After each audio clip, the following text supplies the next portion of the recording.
Me bendiga a todos. Amén.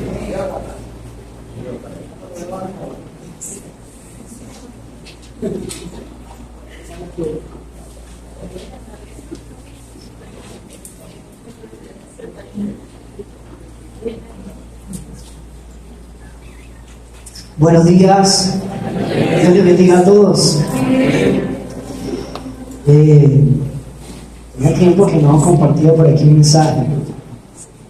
El año pasado creo que prediqué más afuera que aquí. Pero este año siento un peso de parte del corazón de compartirles un mensaje. No vengo a emocionarlo, no vengo a emocionarlo así como hay gente por ahí afuera que le gusta emocionar a la iglesia. Vengo a anunciarles algo, con la intención de que su corazón sea encendido por Cristo, con la intención de que usted pueda reflexionar acerca de estos últimos tiempos, con el motivo de que usted pueda hacerse una introspección y usted pueda entender en qué posición de la historia usted está.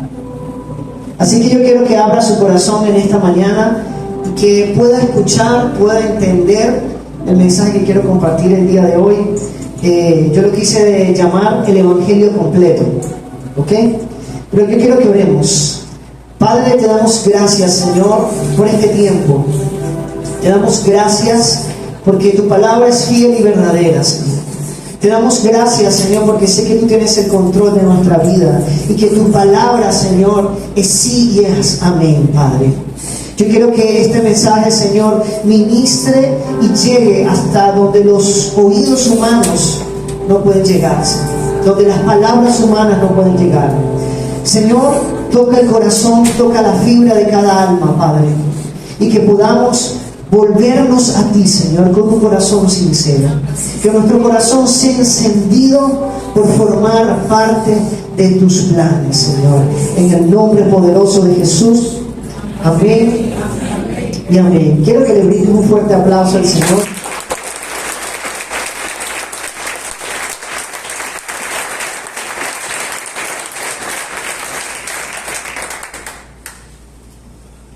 Ok, yo quiero comenzar con una pregunta.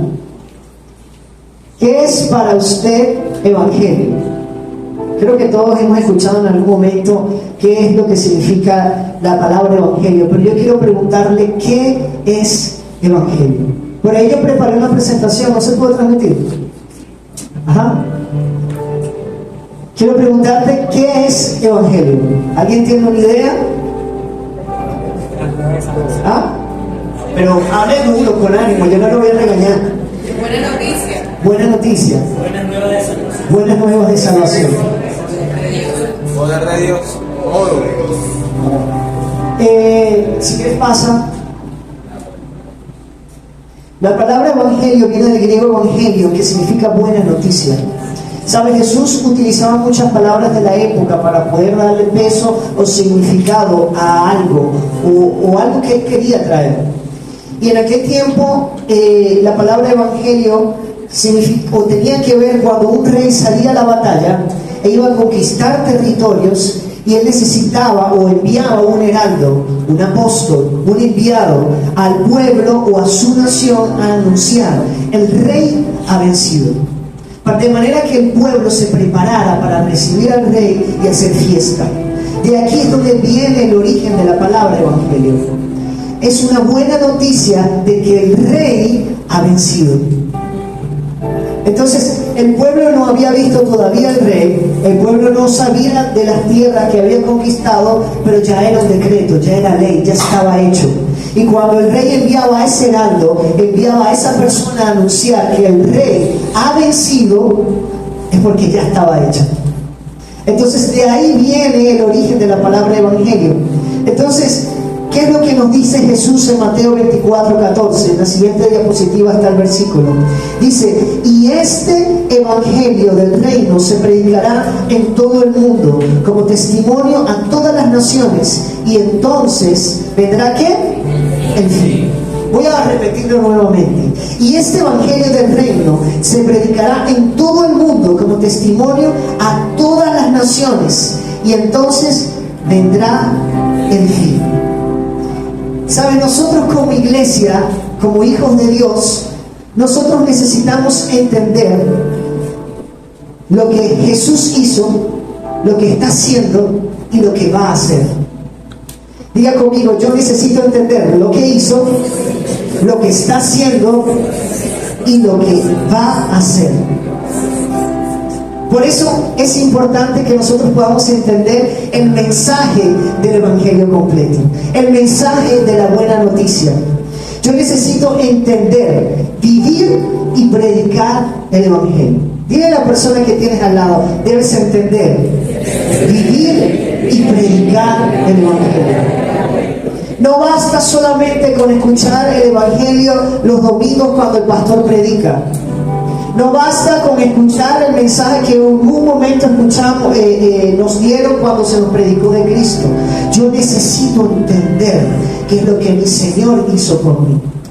Yo necesito vivir lo que el Señor hizo por mí. Y yo necesito predicar lo que el Señor hizo por mí. Porque el Evangelio no se trata de cómo mejora mi vida, sino de cómo me salva de mí mismo. El Evangelio no viene a mejorar mi vida, porque nuestra vida no tiene nada que mejorar. El Evangelio viene a salvarme de mí mismo, de mis delitos y pecados, para darme un nuevo destino de gloria. Y esto tiene mucho que ver con el significado de la palabra iglesia.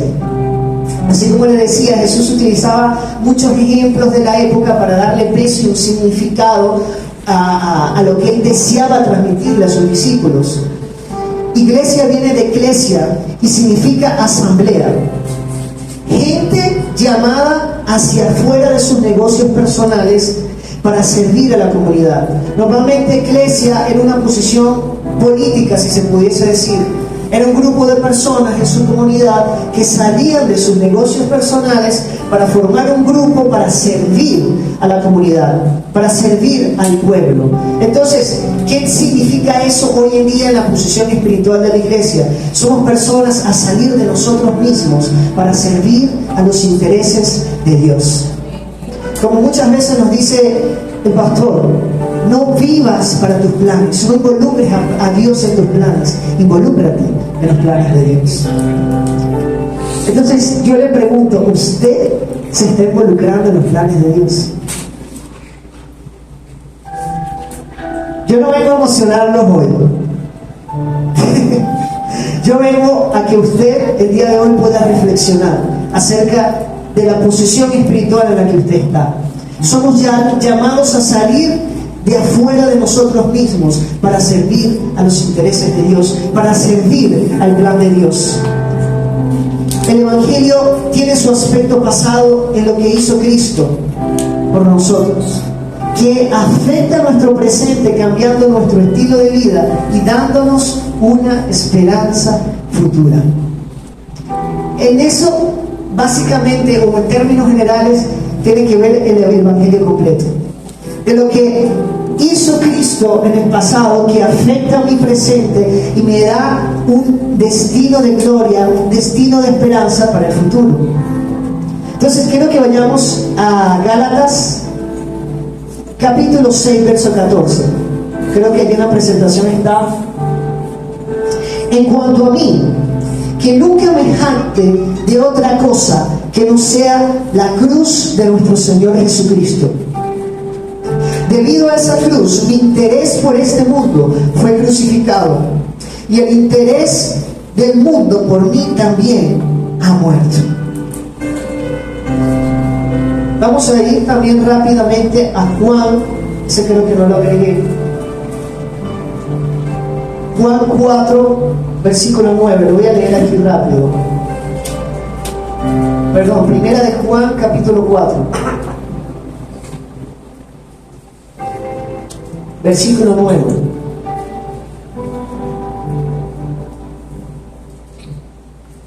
En esto se manifestó el amor de Dios en nosotros, en que Dios ha enviado a su Hijo unigénito al mundo para que vivamos por medio de Él. En esto consiste el amor, no en que nosotros hayamos amado a Dios, sino en que Él nos amó a nosotros y envió a su Hijo como propiciación por nuestros pecados.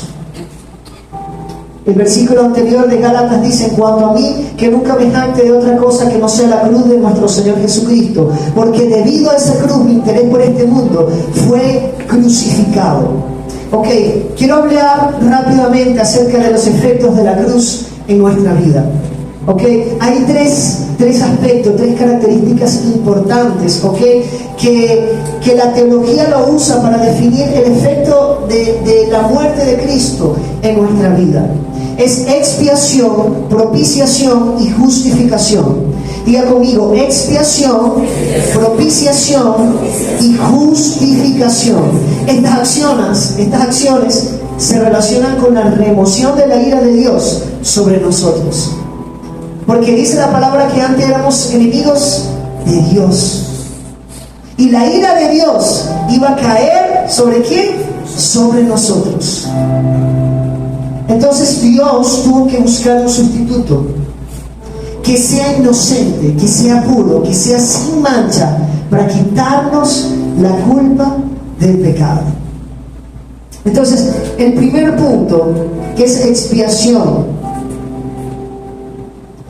Expiar viene del hebreo kapar, que es cubrir, propiciar y pacificar. En Génesis 6:14 aparece por primera vez esta palabra, y es cuando Dios le dice a Noé que cubra con brea el arca. Recuérdense que el arca de Noé representa una simbología de Cristo, porque representa salvación para ese momento. Entonces el Señor le dice a Noé: vas a cubrir el arca con brea, que es como petróleo, para impermeabilizar el arca. Más adelante, en Levíticos capítulo 17 versículo 11, Levíticos 17:11, aquí lo dice claro acerca de lo que hace la expiación. Dice: porque la vida de la carne está en la sangre, y yo se la he dado a ustedes sobre el altar para hacer expiación por sus almas. Porque es la sangre, por razón de la vida, la que hace la expiación. Hebreos capítulo 10 verso 8. Hebreos capítulo 10 versículo 8 dice: habiendo dicho anteriormente, sacrificios y ofrendas y holocaustos y sacrificios por el pecado no has querido, ni en ellos tú te has complacido, los cuales se ofrecen según la ley. Entonces dijo: he aquí, yo he venido para hacer tu voluntad. Él quita lo primero para establecer lo segundo. Por esa voluntad hemos sido santificados mediante la ofrenda del cuerpo de Jesucristo, ofrecido una vez para siempre. ¿Saben? La obra de Cristo en la cruz es una obra de expiación. Cristo fue el sustituto. Imagínate que tú tuvieras un virus, estuvieras contaminado de COVID. Estás contaminado y te tienen que aislar, porque puedes contaminar a otros. Y la única forma de curarte es que alguien muera en tu lugar, pero no puede ser cualquiera.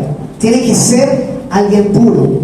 Imagínate que te tienen que sacar toda la sangre, hacerte un trasplante de sangre y darte la sangre de esa persona que está totalmente pura. Eso es lo que hacían los sacrificios de los animales. Un cordero, una figura inocente que se ofrecía como expiación.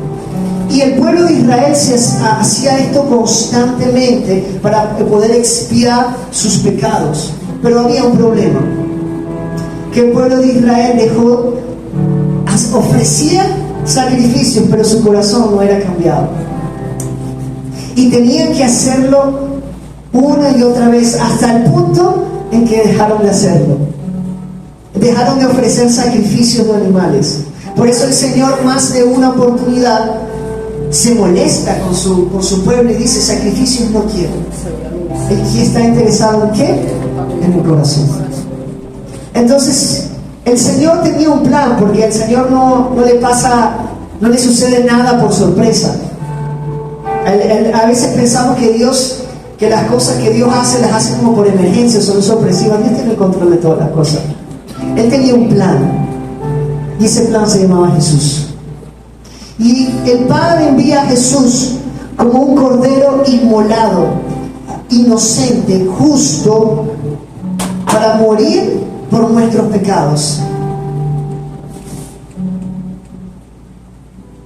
Isaías capítulo 1 verso 11 dice: ¿qué es para mí la abundancia de vuestros sacrificios? Dice el Señor. Estoy harto de sus holocaustos y del cebo del ganado, del cebado y la sangre de los novillos, corderos y machos cabríos no me complacen. Porque ellos ofrecían sacrificios, pero su vida, su corazón no era transformado. Entonces la obra de Cristo en la cruz es una obra de expiación, porque nos cubrió con su sangre, quitando la culpa de muerte que caería sobre nosotros. Dile a la persona que tienes al lado: lo único que te mereces es el infierno. ¿En serio? Tanto tú como yo nos merecíamos el infierno. El segundo punto de propiciación, dice, es el resultado del trabajo de expiación de Cristo. La palabra propiciación es muy similar a expiación. Si puedes pasar la lámina. Propiciación, hay un punto muy importante en esta palabra, que propiciación viene del prefijo pro, que significa por, y se relaciona con la acción y efecto de dirigir. ¿Hacia quién? Hacia Dios. Entonces la propiciación por nuestros pecados no solamente nos cubre y quita la ira de Dios, sino que nos acerca a Dios. Primera de Juan 2:2. Primera de Juan capítulo 2 verso 2 dice: y Él es propiciación por nuestros pecados, y no solamente por los nuestros, sino también por los de ¿quién? Todo el mundo. Hay una frase de unos pastores que la coloqué allí también porque me gustó muchísimo. Dice: la cruz, más que un fin, es una frontera que marca el fin de una temporada y de una forma de vivir para iniciar una nueva vida. Ese es el único camino para nacer de nuevo. Es decir, es el fin de una temporada, es el fin de una vida pasada, para yo comenzar a vivir una vida nueva. Es una frontera, es el fin de mi vida anterior, para yo comenzar a vivir una nueva vida. Entonces Él fue propicio para mí. Él fue propicio para mis pecados, porque la ira de Dios iba a caer sobre nosotros. Toda la ira de Dios cayó sobre Jesús, que fue el sacrificio perfecto, ofrecido una sola vez y para siempre. Tercer punto, justificación. Es una declaración legal que Dios hace sobre nosotros al ver nuestra condición. ¿Qué es lo que hace un juez para dictaminar una sentencia? ¿Qué es lo que hace un juez para dictaminar una sentencia? ¿Ah? Ajá, pero para aplicar justicia, ¿qué hace? Reunir las evidencias. Reúne las evidencias y emite un veredicto. Si es culpable y merecedor de castigo o de condena, o es justo y merecedor de privilegios o de beneficios. Entonces, ¿cuál era el problema? ¿Qué es lo que dice Romanos 3? Creo que no lo anoté, lo voy a buscar aquí rapidito. Por eso le digo que usted se merece el infierno, y yo también. Romanos 3, versículo 11. No hay ni un justo, ni aún uno. No hay quien entienda, no hay quien busque a Dios. Todos se han desviado. Todos se han desviado, a una se hicieron inútiles. No hay quien haga lo bueno, no hay ni siquiera uno. Sepulcro abierto es su garganta, engañan de continuo con su lengua. Veneno de serpientes hay debajo de sus labios. Lleno está su boca de maldición y amargura. Sus pies son veloces para derramar sangre. Destrucción y miseria hay en sus caminos, y la senda de paz no han conocido. No hay temor de Dios delante de sus ojos. Ahora bien, sabemos que cuando la ley dice lo que dice a los que están bajo la ley, para que toda boca se calle y todo el mundo sea hecho responsable ante Dios. Porque las obras de la ley, ningún ser humano será justificado delante de él. ¿Qué quiere decir? Que todos merecemos el infierno. Que no hay ni un solo justo y no hay ni un ser humano que pueda cumplir la ley. Porque en nuestra naturaleza está el pecado. Por ese motivo Jesús se puso en medio de nosotros. Él es el abogado que interviene entre el juez y el acusado. Primera de Juan capítulo 1. Volvemos a Primera de Juan. Primera de Juan capítulo 1, verso, lo que existía desde el principio, lo que hemos oído, lo que hemos visto con nuestros propios ojos, lo que hemos contemplado y lo que han tocado nuestras manos, esto escribimos acerca del verbo de la vida. Y la vida se manifestó, nosotros la hemos visto y damos testimonio y les anunciamos a ustedes la vida eterna que estaba con el Padre y se manifestó con nosotros. Lo que hemos visto y oído les proclamamos también a ustedes para que también ustedes tengan comunión con nosotros.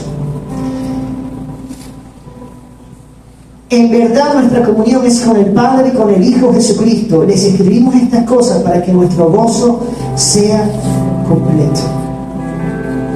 Y en la cruz Él recibió la plenitud de la ira de Dios.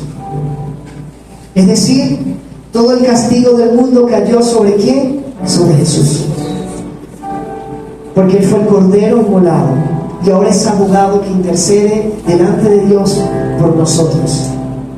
Por eso dice Romanos 5:1, justificados pues por la fe, tenemos paz para con Dios por medio de nuestro Señor Jesucristo. No hay otro mediador. No vamos a tener paz con Dios a través de un hombre, a través de un papa, a través de un padre, a través de un pastor, a través de un apóstol. Tenemos paz para con Dios a través de su Hijo Jesucristo. Porque nosotros éramos objetivos de la ira de Dios, pero ya no más. Digan a los que tienes al lado, ya no más. Ya no más. Se abrió una oportunidad delante de nosotros. Se abrió delante de nosotros una brecha para que nosotros podamos volver al Padre. Entonces la muerte de Jesús tiene múltiples beneficios. Número uno, por medio de su muerte somos perdonados y santificados. Por medio de su muerte vencemos el miedo ¿de quién? A la muerte. Por medio de su muerte tenemos libre acceso al Padre. Por medio de su muerte Jesús derribó la pared divisoria entre judíos y gentiles. Por medio de su muerte podemos vivir su vida. Gálatas 2:20.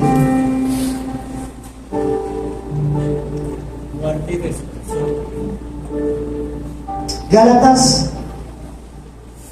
2:20.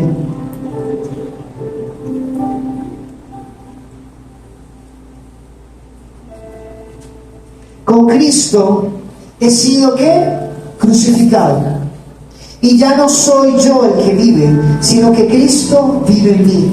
Y la vida que ahora vivo en la carne, la vivo por la fe en el Hijo de Dios, el cual me amó y se entregó a sí mismo por mí. Amén. Filipenses 1, versículo 21, creo que sí lo puse allí. Filipenses capítulo 1, versículo 21. Pues para mí el vivir es Cristo y el morir es ganancia. Pero si el vivir en la carne, esto significa para mí una labor fructífera, entonces no sé cuál escoger. Porque de ambos lados me siento apremiado, teniendo el deseo de partir y de estar con Cristo. Por eso es mucho mejor. Vuelvo y lo repito. Para mí el vivir es Cristo y el ¿qué? El morir es ganancia. ¿Sabe? La muerte es ganancia solamente cuando el vivir es Cristo. Entonces yo le pregunto a usted, ¿su fe sobre qué está basada? Su fe, ¿sobre qué está basada? El apóstol Pablo le decía a la iglesia de Corintios: no fui a ustedes con altivez humana, con palabras de sabiduría, a anunciarles el testimonio de Dios. Porque no me juzgo saber algo entre nosotros, sino que Jesús es el centro y que esté colgado en el madero. No vine a ustedes con palabras de sabiduría humana, sino que vine con ustedes en demostración del poder de Dios y del Espíritu. Entonces yo pregunto, ¿nuestra fe está fundamentada en el consejo de sabios de algunas personas o en el poder de Dios? El Evangelio, mis hermanos, no es un consejo, ni es una sugerencia, es una noticia. Es el anuncio de que Dios pagó un alto precio por eliminar todo lo que nos separaba de Él, para volvernos a insertar en su familia, para insertarnos en su plan, para hacernos partícipes de algo muchísimo mayor. Cristo murió por ti y por mí para darnos un destino de gloria diferente. Y yo no puedo reducir el Evangelio solamente con ser buena persona. Yo no puedo reducir el Evangelio con solamente ir a la iglesia los domingos. Debemos experimentar a Dios en toda su plenitud y mostrar al mundo lo que puede hacer. No podemos reducir el Evangelio solamente los domingos, venir a la iglesia y cantar y estar conforme con eso. Yo tengo que preguntarme, ¿qué estoy haciendo para que la obra del Evangelio, el anuncio del Evangelio sea propagado? Estoy invitando por lo menos a una persona, a un amigo a la iglesia, o le estoy hablando a alguna persona acerca de lo que mi Señor hizo por mí. Estoy viviendo los beneficios de la cruz, estoy viviendo en Cristo. Para mí el morir es ganancia, ¿o no? Porque recuérdense esa frase: la única forma que la muerte sea una ganancia es cuando para mí el vivir sea Cristo. Ahí hubo un predicador muy famoso de hace siglos atrás, que me gusta muchísimo su historia, que se llama John Wesley. Dice que él fue a hacer misiones en América, él era inglés, y cuando iba en el barco con unos galenos misioneros, pero había una tormenta y ellos casi que iban a pasar para otro lado, pero él estaba asustado, tenía miedo, le tenía miedo a la muerte, pero su vida fue tan confrontada al ver los galenos cantar y adorar a Dios en medio de la situación, en medio de la circunstancia. Cuando él llega a América, él fracasó totalmente, no pudo establecer una iglesia, no pudo hacer la obra que él estaba destinado a hacer. Cuando él viene de regreso, él escribe lo siguiente en su diario: me doy cuenta que no he nacido de nuevo, porque para mí el morir no es ganancia, porque me doy cuenta que no estoy dispuesto a entregar mi vida por Cristo. Y él con tal actitud de fracaso, porque se sentía un fracasado, se sentía miedoso, esa actitud de humillación marcó un antes y un después en su vida. Él dice que él comenzó a experimentar el Espíritu Santo en su vida. Y cuando él llega a Inglaterra, él habla con un amigo y le dice: voy a dejar de predicar el Evangelio porque sé que no sirvo para eso. Porque no tengo fe para predicar el Evangelio. No tengo la fe como esos galenos que estaban cantando y adorando a Dios en medio de la tempestad, cuando casi vamos a ser ahogados. Y su amigo le dijo: aunque sientas que no tengas fe, predica la fe hasta que la tengas. Predica la fe hasta que la tengas. Predica la fe hasta que la vivas. Predica de Cristo hasta que experimentes la vida de Cristo en tu propia vida. Y esto fue lo que comenzó a hacer. Y Dios lo usó para traer un avivamiento tremendo en su época, en su ciudad. Porque comenzó a vivir a Cristo, comenzó a vivir la vida de Cristo. ¿Sabe? La crucifixión de Cristo incluyó dolor emocional, físico y espiritual, con una razón. Y es que nosotros seamos partícipes de su sufrimiento. Muchas veces me recuerdo hace muchísimos años, un joven me refutaba esto, porque él decía: Cristo murió para que yo pueda dormir cómodamente. Cristo no tenía dónde recostar la cabeza para que yo la pudiera recostar. Pero ¿sabes? Cuando vamos a la palabra, a mí la palabra me dice todo lo contrario. La palabra me dice que yo tengo que experimentar y vivir junto con Cristo sus sufrimientos.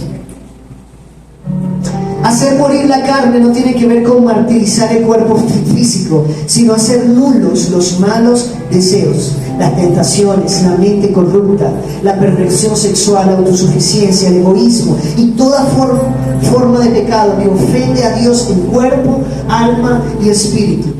Entonces, el sufrimiento de Cristo fue emocional, espiritual y físico, por una razón, porque Él quiere redimirnos en todas estas áreas. Su sufrimiento fue emocional. Desde el momento que entró en Getsemaní, dice la palabra que Él transpiró sangre. Y saben que para que una persona transpire sangre tiene que estar en un nivel extremo de estrés. Es decir, Jesús también se estresó. Jesús entró en un estado de agonía al tope.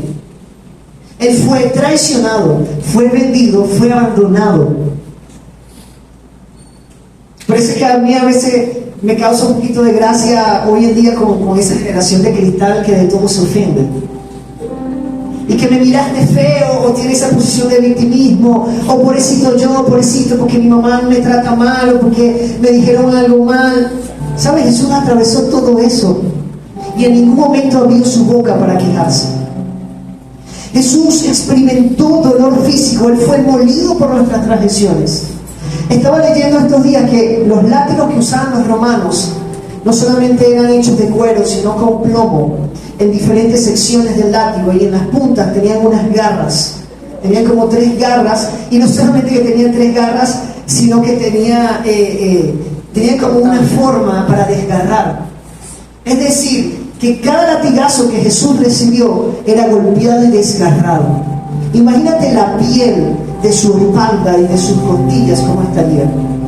Sumado a eso, cargar con una cruz que pesaba más de 100 kilos y caminar kilómetros hacia una montaña, hacia un monte. Imagínate por un momento la escena. Sumado a eso, fue crucificado. Sumado a eso, tenía una corona de espinas que estaba atravesando sus nervios, su cabeza, su cráneo. Y todavía nos quejamos para subir el cerro. Jesús vivió un sufrimiento también espiritual. Sintió la soledad del pecado, que es el abandono de Dios. ¿Por qué crees que Jesús, cuando estaba en la cruz, le decía al Padre: Padre mío, ¿por qué me has abandonado? En ese momento el Cordero sin mancha se hizo pecador por ti y por mí.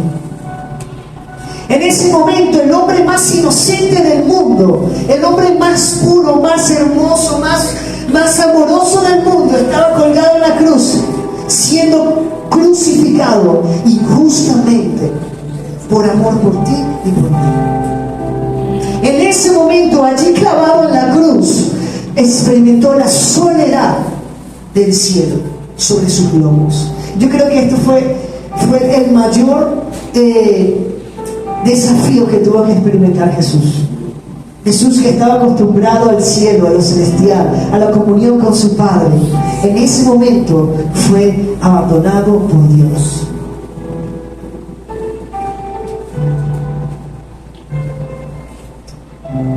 ¿Sabe? La brutalidad del sacrificio de Cristo demuestra el compromiso irrevocable de Dios con nosotros,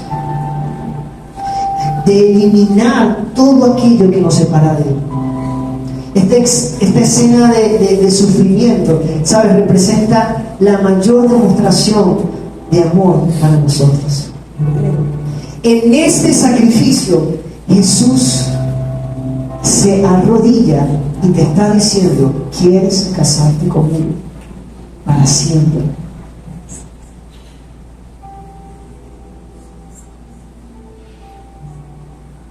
El Dios encarnado, el Cordero, el inocente, el inmolado, se inclina hacia ti diciéndote: ¿quieres casarte conmigo para siempre? ¿Sabes? El primer Adán, cuando pecó, ¿sabes qué fue lo que hizo? Echó la culpa a su esposa. Porque el pecado nos lleva a evadir nuestras responsabilidades. Y él depositó su responsabilidad sobre su esposa y la esposa sobre la serpiente, y comenzó a crear una cadena de culpa, buscándola echar sobre otras personas. Pero Jesucristo, el segundo Adán, con su entrega en la cruz, fue como si dijera: Padre, yo asumo la culpa de mi esposa.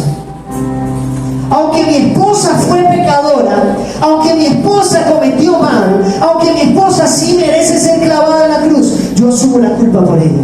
Yo me responsabilizo, déjala inocente.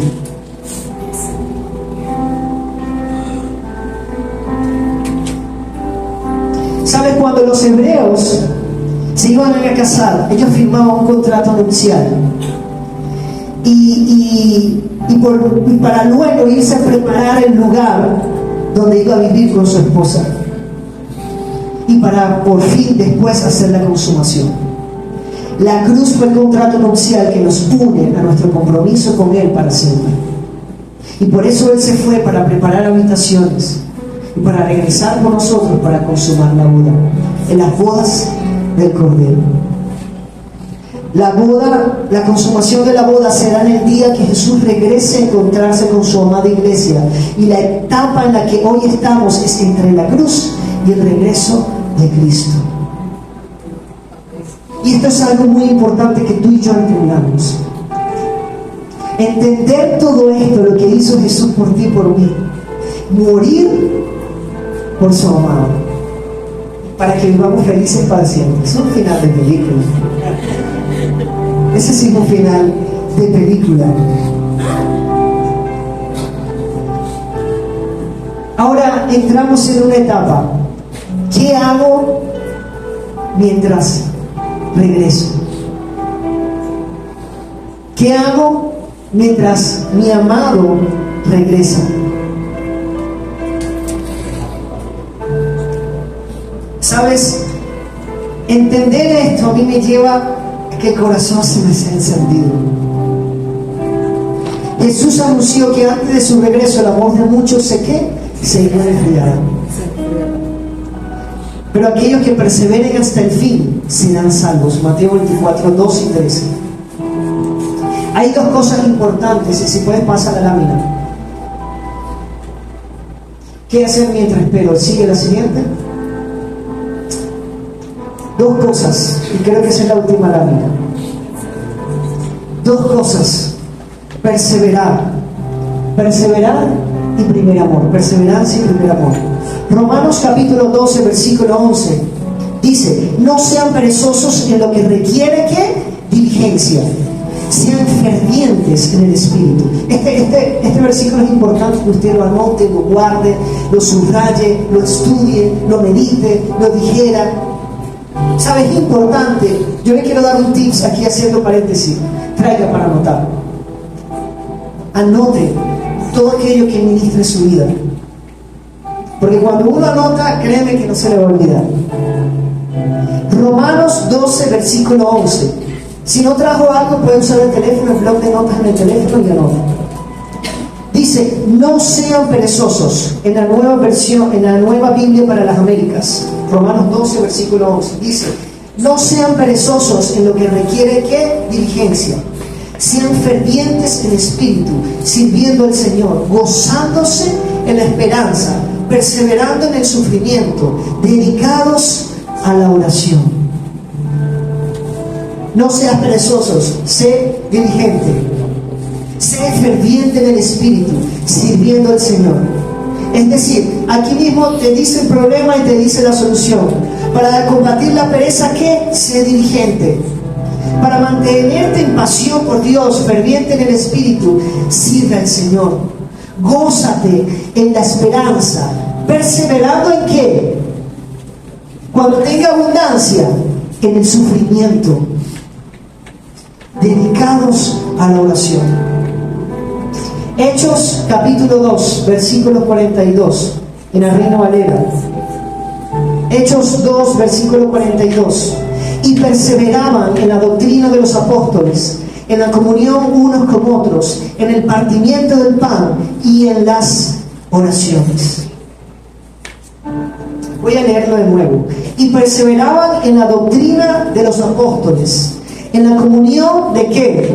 Unos con otros, en el partimiento del pan y en las oraciones. ¿Sabes? Esto es la esencia de lo que es ser iglesia.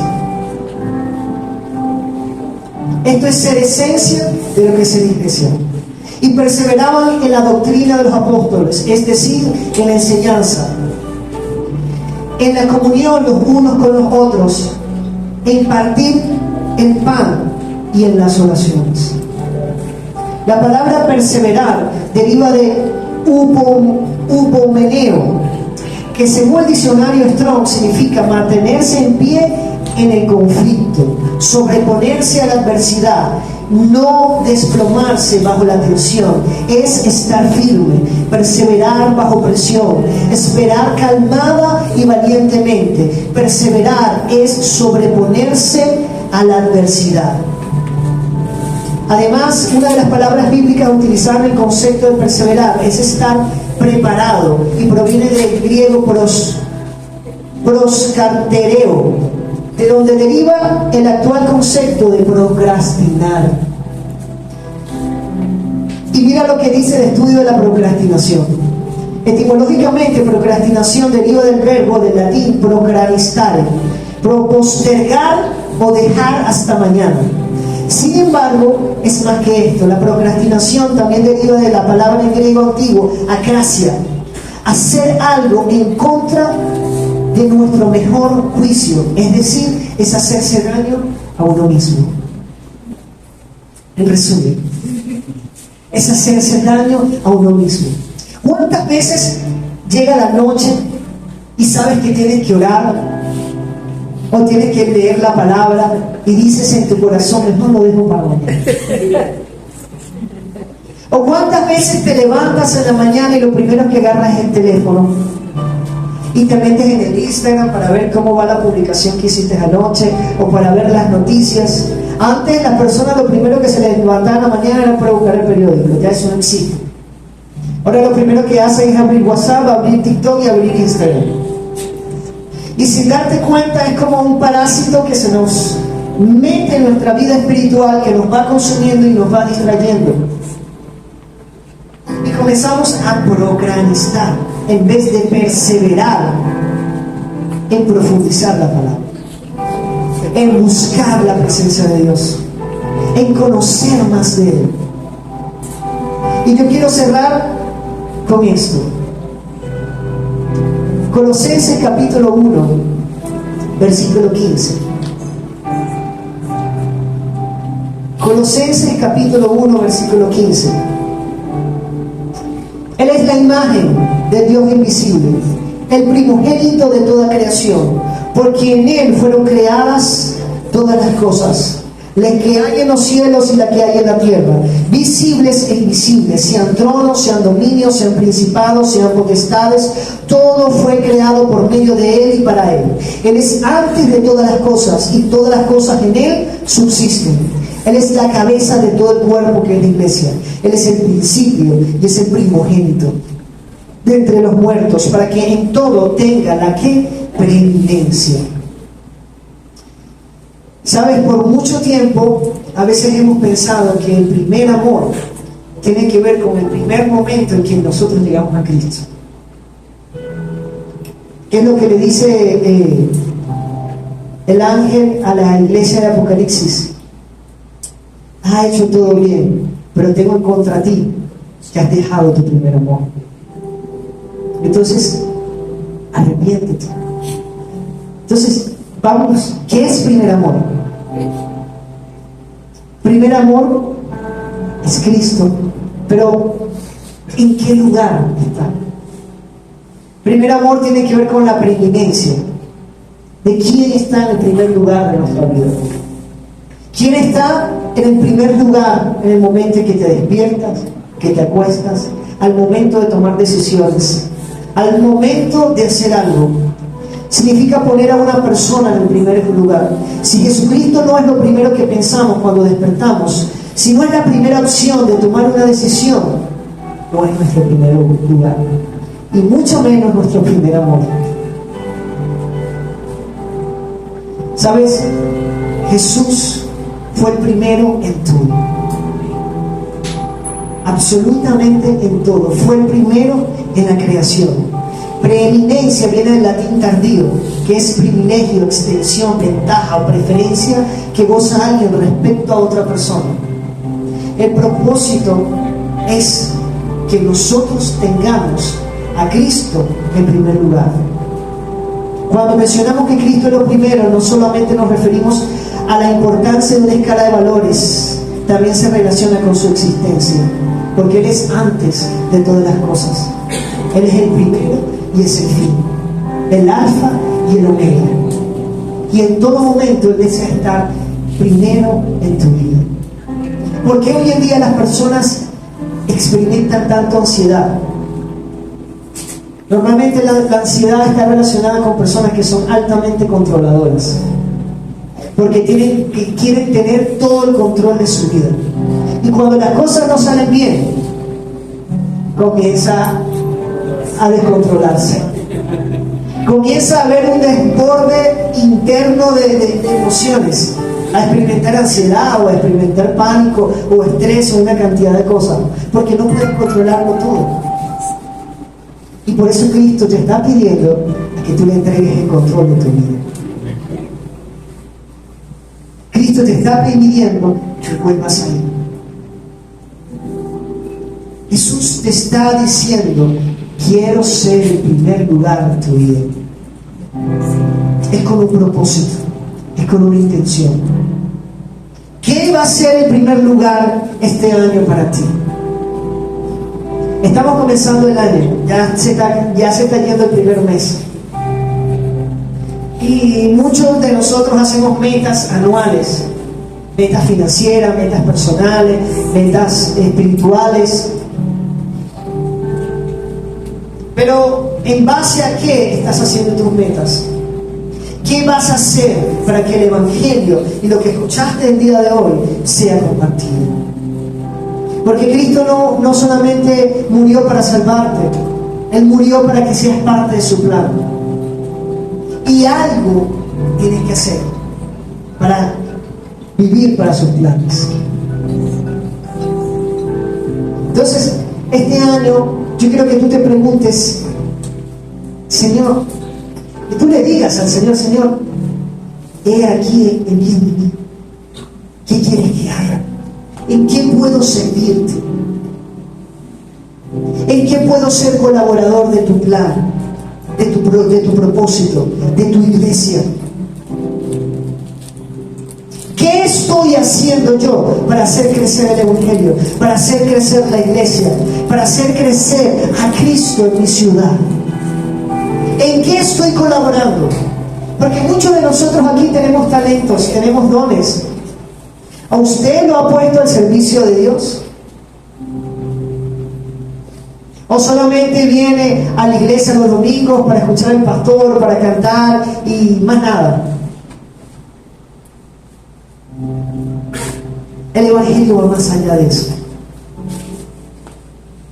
El Señor te ha llenado de propósitos, de dones, de planes, y quiere usarte con poder, quiere usarte con excelencia en todas las áreas, y que tu corazón sea encendido por el fuego del primer amor. Porque conocerlo a Él no es llenar nuestra cabeza de información, sino que nuestra vida sea encendida para vivir y morir por Él. Porque, ¿sabes? Muchas profecías, y lo dice la misma palabra, que iremos de mal en peor. Eso es natural, eso no debería alarmarnos. Iremos de mal en peor. Pero hay una gracia especial sobre la iglesia. Hay una gracia especial sobre la iglesia. Dice que la gloria de Cristo brillará sobre ti. Entonces, ¿qué tan dispuesto estás tú a entregar tu vida a Jesús? ¿Qué tan dispuesto estás en vivir para Jesús? ¿Qué te ha llevado a pensar, o mejor dicho, deberías pensar, como a veces uno le dice a la gente en el evangelismo, ¿has considerado dónde vas a vivir tu eternidad?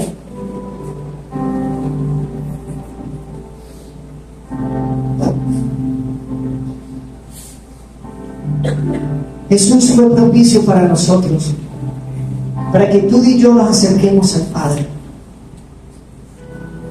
para que tú y yo tengamos entendimiento de lo que Él hizo, lo que está haciendo hoy y lo que va a hacer, para darte un futuro y una esperanza. Pero su esperanza es Él. Y estoy seguro que estás esperando que Dios pelee por ti en muchas cosas que quizás tú has estado peleando en tus fuerzas. Pero Dios va a pelear por ti. Sí va a pelear por ti. Y está peleando por ti, pero para recuperar tu atención hacia Él. Va a pelear por ti para que vuelvas a Él. En vez de ir al mundo, en vez de ir a quejarte, en vez de pelear con tu cónyuge, en vez de estar quejándote, Él va a pelear para que te reconectes con Él. Mantén tu paz y Él peleará por ti. Saben, yo quiero que en esta mañana usted pueda reflexionar y pueda pensar, ¿realmente estoy viviendo el Evangelio completo? Ya lo estoy entendiendo, entiendo lo que hizo Jesús. Ahora debo vivirlo y debo compartirlo. ¿Cuántas almas yo voy a traer a Cristo este año? ¿A cuántas personas yo le voy a hablar del Evangelio? Porque mi trabajo no es convencer a nadie. Mi trabajo es ser un canal, es abrir mi boca y el Espíritu Santo va a hacer lo demás. No tienes que tener miedo, tú solamente tienes que abrir tu boca y hablar este Evangelio. Que Jesús vino para salvarte del pecado, sacarte de tus errores, de tus problemas del pecado y volverte a reconectar con Él. Y no solamente murió, está vivo, porque si no fuera resucitado en vano sería nuestra fe. Fue una mentira todo, pero Él está vivo y está tocando la puerta de tu corazón y te está diciendo, vuelve al primer amor. Te está diciendo, ¿qué vas a hacer este año? Te está diciendo, ¿qué vas a servirme? Te está diciendo, comparte del Evangelio, grita el Evangelio, anuncia el Evangelio, que el Rey ha vencido. Anuncia el Evangelio. Te está diciendo, vuelve a mí. ¿En qué estás siendo colaborador? ¿Te estás poniendo a la orden con el pastor, con los líderes de la iglesia? Pastor, tengo la disposición, quiero servir, quiero ser. Quiero estar en la puerta, quiero estar en el sonido, quiero estar en el estacionamiento, quiero salir a predicar. Vamos a hacer un grupo. ¿Qué estás haciendo? ¿Vas a dejar que lo mismo de siempre tome la batuta?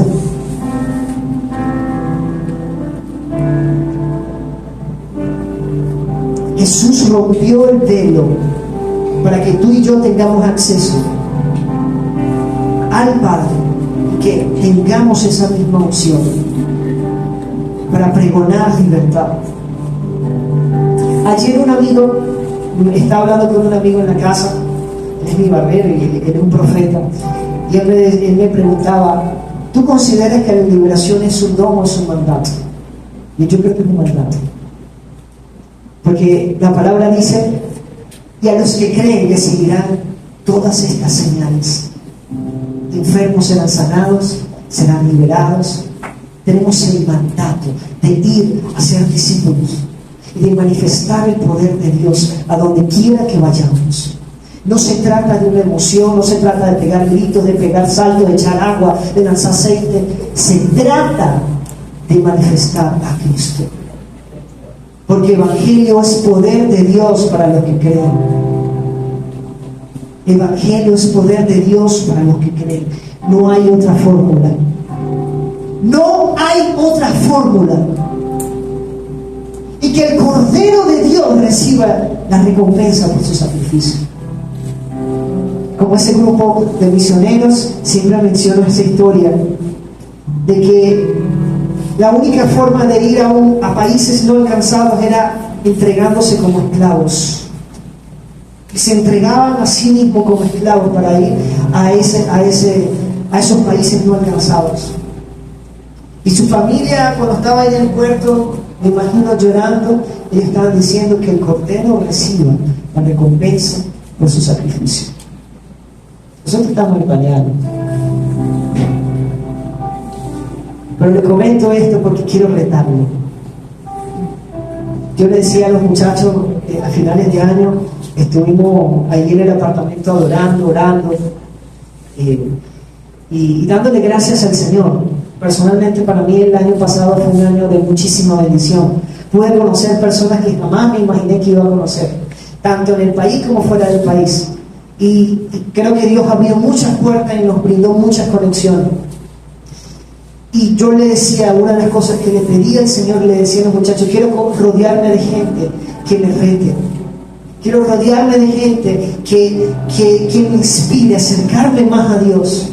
Quiero rodearme de personas que me inspiren a ser más puro, que me inspiren a ir por más, que me reten. Yo cuando conocí a esos misioneros, ellos no perdían el tiempo. Vamos a predicar. Es un llamado increíble. Y nada más en 2 días hubieron más de 1000 almas que recibieron a Jesús. ¿Sabe? Porque la iglesia puede tener muchas diferencias, o tener denominaciones, o tener ciertas posiciones, pero una cosa nos une y es Cristo. El Evangelio, anunciar las buenas nuevas de salvación. Ahora usted lo entiende. Sí lo entiende, ¿verdad? Que usted pueda vivir el Evangelio completo. El Evangelio de esperanza. El Evangelio de esperanza. Cristo, lo que hizo Cristo en nuestra vida. Yo quiero que se ponga de pie.